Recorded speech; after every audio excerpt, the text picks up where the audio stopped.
Shalom Aleichem, on est dans le deuxième Kitzur Shulchan Aruch, Siman Taf Nun Aleph, dîner à Galat Kelim.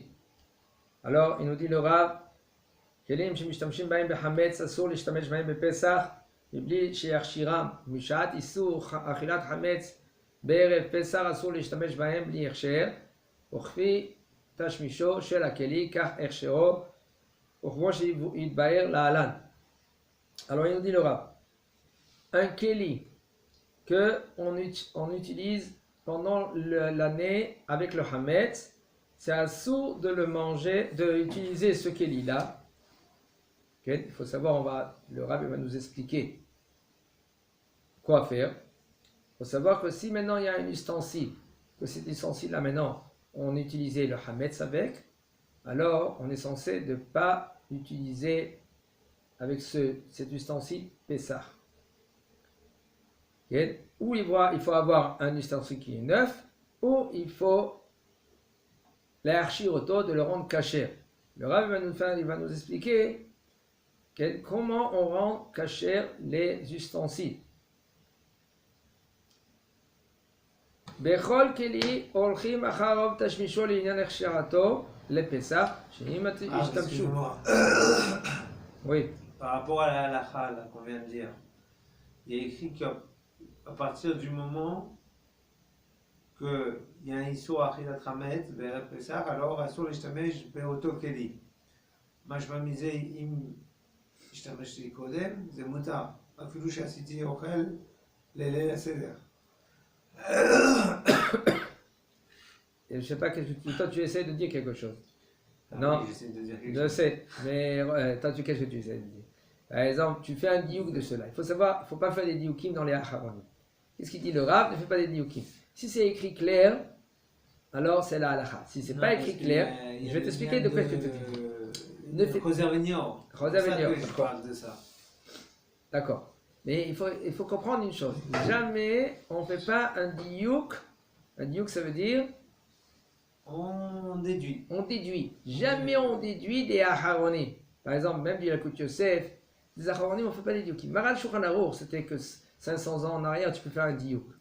Mais de nos jours, on ne peut presque pas faire un diouk. On ne déduit pas des paroles des rabbanim. Ouais. Il faut que c'est écrit clair. Si c'est écrit clair, alors c'est mouta ou c'est assour. Mais si c'est pas écrit clair, ne rajoute pas des choses que c'est pas écrit. Ça c'est une chose en premier. Mais non, toi tu veux me demander maintenant une halakha. Qu'est-ce qu'il dit le Rav? Les ustensiles que j'ai utilisés avant Pessah, hametz. Maintenant, c'est assour de prendre ces ustensiles-là et utiliser Pessah avec. Parce que dans ces ustensiles-là, il y a du hametz qui est dans l'ustensile. À part les ustensiles, par exemple, en vitre. La vitre, elle n'observe pas. Et en inox aussi. Même nous, les séfarades. Pour nous, les séfarades, si c'est un verre, ce verre-là, maintenant, on a utilisé pour boire du lait. Après que j'ai bien rincé, je peux mettre maintenant une soupe de viande. Comme problème. Même dans l'année. Pas dans l'année. Mais non, ce verre-là maintenant que j'ai utilisé à boire, on parle de verre, okay? Puisque maintenant j'ai mangé une soupe hametz dans ce verre-là, après que j'ai bien lavé, je peux prendre et utiliser pendant le Pessah. Il n'y a aucun problème. Mais les Ashkénazes, non. Les Ashkénazes, eux, ils pensent que la vitre, elle absorbe. Mais non, toi tu veux essayer de me demander une question suivante. Si maintenant j'ai pris cette marmite-là et j'ai cuit la veille de Shabbat, la veille de Yom Tov, la veille de Pessah, j'ai fait par exemple une soupe de poulet. Et maintenant ce poulet-là maintenant, je veux le manger Pessah. Est-ce que je peux, oui ou non? Arrête, j'ai utilisé les ustensiles. Il y avait du hametz la veille de Pessah, avant Pessah. Est-ce que c'est moutard maintenant de l'utiliser, maintenant c'est de se manger, oui ou non? Il faut savoir en premier. S'il y avait du hametz dans ce manger, ça veut dire que c'est assour. On parle que maintenant il doit se Que manger. l'ustensile, il a été utilisé avec du Hametz. Voilà. Puisque maintenant, cette marmite-là, maintenant, il y avait un peu de pâtes. Et il y a le goût du Hametz dans les pâtes. Il y a du goût du Hametz dans cette soupe que je vais manger Pessah. Puisque la veille de Pessah, il y avait 60 fois le goût du Hametz qui est absorbé dans les ustensiles. Mais là, il est déjà annulé la veille de Pessah. Maintenant, Pessah, puisqu'il est déjà annulé la veille de Pessah le goût du Hametz, alors Pessah, je pourrais manger cette soupe-là, cette plat-là. Les Ashkénazes, eux, non. Pourquoi? Parce que eux, ils pensent Choser Venio. Qu'est-ce que ça veut dire Choser Venio? Choser Venio, ça veut dire que le Issour, il se réveille pendant la fête. C'est sûr que c'est assourd. Si on a une poêle, par exemple, on va dire, par l'instant, on va prendre une marmite qui avait du Hametz dedans, et tu as utilisé pendant Pessah, cette marmite-là, puisque maintenant il y a le ta'am, il y a le goût du Issour Pessah, cette soupe-là maintenant, si tu vas préparer pendant le Pessah, elle sera interdite. Parce qu'il faut savoir, Mashiou et Pessah, c'est assourd. Kolchou. On verra maintenant s'il y a des machloquets dans cela. Parce qu'une graine de Hametz qui est tombée dans la marmite, alors toute la marmite elle est assoura. Maintenant, si cette marmite-là maintenant, elle est notentam livgam. Notentam livgam, ça veut dire qu'il n'y a pas de goût de Hametz là-bas. Il y a du goût de Hametz qui est abîmé, exactement. Mais là, nous les séfarades, on n'est pas mahmir dans cela. Ça veut dire, Bedi Avad, ce sera moutar de manger le plat. Les Ashkénazes, non. Ça veut dire que si tu as pris une marmite, et cette marmite-là maintenant, il y avait du Hametz la veille de Pessah, et maintenant, 2 jours après Pessah, pendant Pessah, qui est le Chol HaMoed, il y a quelqu'un qui a pris cette marmite-là, il a cuit un plat, le plat, il sera moutar Bedi Avad. C'est sûr que c'est assourd de faire cela à l'Echatrila, Aval Bedi Avad, a posteriori. Si maintenant quelqu'un il a préparé un plat avec cette marmite-là, qu'elle n'a pas été cachée, alors ça sera moutar, parce que c'est passé plus que 24 heures le fait que depuis que tu as utilisé cette marmite-là avec le Hametz. Alors on continue maintenant, il dit Bechol Kelia Olchim Acharov Tashmisho Linyan Acharato le Pesach, Sheim Ishtamshu Bechli Ze. ורוב פעמים באמצעות רוטב, הכשרתו בעגלה, ואם רוב פעמים השתמשו בו ביבש, צריך ליבון. Il faut savoir que comment on est marchir, comment on rend kasher l'ustensile. מה זה רוב תשמישו? La majorité de l'utilisation de cet ustensile, comme ça on va faire l'annulation du Hametz. Ça veut dire, si maintenant cette marmite-là, la majorité du temps, avec du liquide, alors comment on va faire maintenant dans du liquide. On va pour rendre cachère. Faire bouillir, on va tremper dans une autre casserole, une petite casserole. Non, il faut faire très attention de ça. Il faut une grosse casserole qu'elle est bouillante, elle bout. Et tu prends ta marmite-là, qu'elle a passé les 24 heures sans être utilisée. Tu prends cette marmite, tu la rentres dedans, et après que tu l'as rentrée dedans tout au fond, tu la prends, tu la mets dans l'eau froide, c'est bon, elle est cachée. Maintenant, c'est une sorte de marmite que la majorité de l'utilisation, c'est avec sec. Par exemple, une poêle. Si un homme qui a une poêle, il met un tout petit peu d'huile. Un tout petit peu, et il fait des steaks. Il n'y a aucun problème. C'est pas le steak, il est caché. Mais si maintenant tu fais des schnitzel, qu'il y avait des miettes de pain. La chapelure. Okay. Ça, puisque maintenant c'est Hametz, et tu as mis un tout petit peu de l'huile, mais là toute la marvat, toute la poêle, tu ne pourras pas l'utiliser pour Pessah, même que tu fais la hagala. Parce que qu'est-ce que tu es censé d'être marchir? Comment tu es censé d'être marchir, de rendre cachère cette poêle-là? Avec liboun. Comment on dit liboun? c'est avec le chalumeau. Pourquoi? Parce que la majorité de cette poêle-là, tu l'utilises avec solide. Avec solide. Mais si à chaque fois, quand tu utilises cette poêle, tu mets, nous les séfarades, okay? On parle des séfarades. Les séfarades, si maintenant cette poêle-là, la majorité du temps, tu utilises avec de l'huile qui est profond, ça veut dire que tu as besoin de faire agala. Agala, tu prends de l'eau bouillante et tu mets ta poêle dedans, et après qu'il s'est passé 24 heures. Il y a une marloquette dans la poêle. Il y en a qui veulent dire que si maintenant la poêle, tu veux la rendre cachère, il faut faire l'iboun. Il faut avec le chalumeau, jusque les étincelles. On ne peut plus ça aujourd'hui, ça va le pourrir. Non, alors mais qu'est-ce qu'il faut faire? Il faut acheter une poêle neuve. Mais nous les séfarades, si maintenant tu utilises cette poêle là maintenant, avec chaque fois tu mets de l'huile, fond de l'huile, ben il n'y a aucun problème. Tu peux la prendre et la rendre cachère avec agala, il n'y a aucun problème. אולם, כלי שרוב תשמישו היה בהיתר, ופעם אחת השתמשו בו בחמץ, אין הולכים בזה אחר רוב תשמישו, אלא כלי זה צריך הכשר, ולכן מרחב של מים חמים שנותנים עליו איזה פעמים בורקס. לכן אמור, אין להשתמש במרחב זה בלי הכשר לפסח כדת, וכן סכין המיוחד לחיתוך לחם. אם השתמשו בסכין זה פעם אחת לחיתוך עוגה חמה,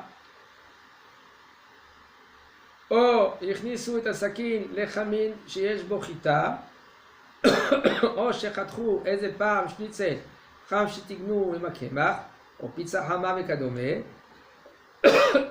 צריך להכשיר את הסכין, וכן טיון המשמש למתן בלבד, שמשתמע נגע בלחם שהוא חם, צריך הכשר כדת. Alors on dit le rab. Par contre, si c'est un keli que la majorité,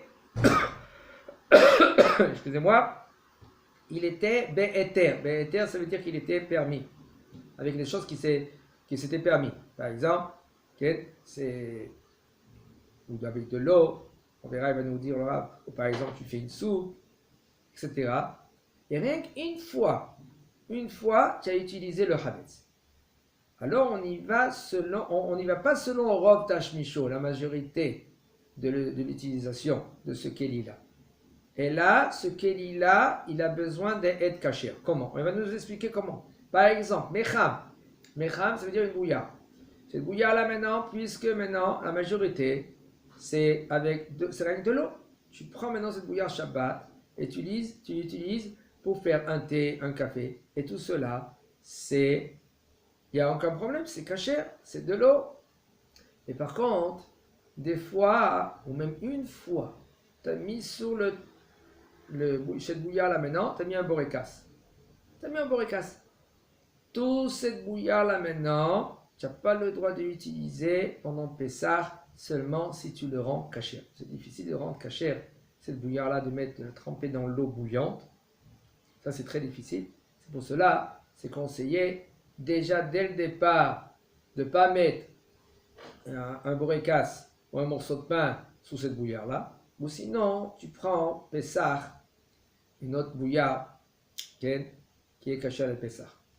Ou même si par exemple tu as un couteau, que la majorité du temps tu prends ce couteau-là, tu l'utilises pour tout ce que tu veux d'autre. Mais par contre, si maintenant ce couteau-là tu utilises pour le pain, ce couteau, tu es obligé de être marchir, de le rendre cachère, ce couteau-là, et de faire agala. Ou par exemple, si tu as pris un couteau et tu as trempé dans le hamin, qu'il y a la chita, qu'il y a là-bas du blé. Ou par exemple, tu as coupé un schnitzel. Une fois, ça suffit. La majorité du temps, j'ai utilisé ce couteau-là rien que pour cachère et pas pour hametz. Quand même, tu as utilisé une fois, le goût du hametz, il est rentré dans le couteau, et tu es obligé maintenant de prendre ce couteau-là et de le rendre cachère avant de l'utiliser pendant Pessah. Et même par exemple, Le tillon, ce tillon-là, ici, on parle du kumkum. Tu as un kumkum, que ce kumkum-là, tu mets du thé. Et tu mets sur la plaque. Il faut savoir, tu es censé le rendre cachère. Ah, comment c'est possible? Je mets rien que du thé là-bas. Oui, des fois, quand tu mets maintenant ton tillon, ton kumkum, tu le mets sur ta plaque. Et tu mets aussi le pain. Le pain, maintenant, il chauffe et il touche aussi le côté du kumkum. Et ce kumkum-là, maintenant, il absorbe le goût du pain. Mais là, tout ça, ça devient hametz. Oui, mais de temps en temps, je fais ça, quand même. Puisque une fois ou deux fois tu as fait cela, ça suffit. Il faut que ce kumkum-là, que tu le rends kasher. שיפודים והרסלאות שצולים בהם בשר על האש. ופעמים שמערבים בהם חמץ, הואיל ודרך תשמישם בלי אמצעות נוזלים צריכים ליבון באש עד שיהיו ניצוצות של אש ניתזים מהם. Il faut savoir שיפודים, ça veut dire des brochettes, que on met les morceaux de viande dedans, des fois on met du pain, tout cela, et on le met sur le feu. Des fois, on met la pita dessus, pour que on veut le pain qu'il est un peu chaud. Quand même, tout cela, okay, c'est besoin d'être marchi rosette, de le rendre cachère. Et comment tu dois le rendre cachère? Puisque maintenant, la majorité du temps, comment tu utilises? Tu l'utilises sous le feu lui-même. Alors maintenant, il faut, pour le rendre cachère, il faut le mettre sur le feu jusqu'il devient rouge. Tu le mets sous l'eau et c'est tout. Maintenant, si, quand tu vas le mettre sur le feu, il va s'abîmer. Il y a des fois, des archalaot, ça veut dire que quand tu mets dans le four, okay, c'est des grilles. Ces grilles-là maintenant, quand ils sont dans le four, ils ne deviennent pas rouge. On le met là, okay, le goût du hametz, il a pénétré dedans. Et ça, c'est assourd d'utiliser pendant Pessah. Qu'est-ce qu'il faut avoir? Il faut avoir une grille spéciale pour Pessah. Puisqu'on nomme lui, il a peur que s'il va le mettre dans le feu, avec le chalumeau comme ça, il met sous le feu, et ça devient rouge, il a peur que ça va s'abîmer. Alors, tu es censé Pessah avoir une grille, et un kamana qui est neuf pour Pessah. Mais par contre, si un homme il veut faire la hagala, ça ne marche pas. Si Mishum Chuma de Hametz anu choshushim ezurim sharametz shamu alav, la kli dino kebala isur. Et puisque nous maintenant, à cause du Khumra, parce que le Chacham, ils ont été mahmir beaucoup sur le Hametz. Il faut savoir que le Hametz, un homme, lui, il désire le Hametz. Il aime le Hametz. Pour cela, un homme, lui, il va s'autoriser. C'est pas quelque chose qui est issour. Qu'un homme, que lui, il n'aime pas ce issour, alors il repousse le issour. Là, ici, le Hametz, pendant toute l'année, tu aimes ce Hametz. Puisque tu aimes ce Hametz pendant toute l'année, alors maintenant, qui c'est qui va te dire pendant les 7 jours maintenant que tu ne vas pas continuer à aimer? Alors, tu l'aimes ce Hametz. Mais là, les Hametz ont été mahmis encore plus. De annuler, de repousser le Hametz. Et si maintenant un homme, lui, à force de lui, il a pris maintenant cette grille et il l'a mis dans la grosse marmite. Tu as fait Agala et après tu as utilisé maintenant cette grille-là ou ces plats que tu mettais. C'est sûr que les plats que tu mets le pain, c'est assourd. Il dit, même si maintenant, tu as fait michoui dessus, alors il nous dit le Rav, même que c'est pas passé encore les 24 heures, le manger que tu as fait dessus, il est permis à être mangé. שיש לסמוך על הסוברים שחמץ בפסח חשיב היתר הבלה. מכל שכן, אם היה לאחר מעת לעת, שאפילו המחמירים ונותן טעם לפגם בפסח, בזה יש להקל. Il faut savoir, c'est pas Issur Abala. Le Chametz, ça s'appelle du éther. Éther, ça veut dire quelque chose qui est permis, qu'il a été rentré dans l'ustensile. C'est pas comme du Issur qu'il est rentré dans l'ustensile que c'est plus Ramo. Ici, c'est éther Abala. Puisque c'est éther Abala qui est permis, le Chametz c'est permis, c'est pas quelque chose qui est Assur. Et l'ustensile, il a absorbé le Issur, le Hametz, quand même que c'est pas passé les 24 heures, il y en a qui permettent de manger ce manger-là. La plus forte raison que d'après cela, si c'est après les 24 heures, d'après cela qu'ils sont mahmirim, que noten ta'am ifgam, Ça veut dire quand ça, puisque maintenant c'est après les 24 heures, le goût du Hametz, il a été presque, il n'est pas annulé. Le goût du Hametz, il était annulé, oui, mais il n'y a pas du Vadaï Hametz dedans. Et ça s'appelle Hametz qui est annulé, parce que le terme du Hametz qui est annulé, c'est pour cela qu'on peut être moins rigoureux. ואם אין ידוע אם מהווים בהם חמץ די להם בעגלה, אבל הכשר צריך מחשש שמא במשך השנה כולה בלה חמץ. Il nous dit le Rav. Et si maintenant, je ne sais pas, qu'est-ce que tu as été, une fois ta femme elle a mis quelque chose là-bas, elle a mis du pain, tu ne sais pas. Oui et non. Il dit le Rav, ça suffit de faire la agala. Il faut faire très attention pour Pessah. Avec c'est rien que 7 jours. Le temps qui va passer, c'est sûr. Un homme, il ne va pas rendre sa vie amère si c'est moutard. Si c'est moutard, c'est moutard. Mais si c'est assourd, c'est dommage. De perdre maintenant ces mitzvot là, de manger. Un homme, il fait très attention pendant toute la semaine. Et une petite réflexion de rien du tout. Ça passe à côté, chas v'shalom, il peut perdre la mitzvah. Il faut savoir que la mitzvah du Hametz, tellement c'est important devant Akadosh Baruch Hu. Le Harizal nous dit, un homme qui fait attention au Hametz, mais mâché ou Hametz, quelque chose de rien du tout presque de Hametz, Muvtachlo, on le Minashamayim, on l'aide de ne pas fauter pendant toute l'année, Hachem Isakem.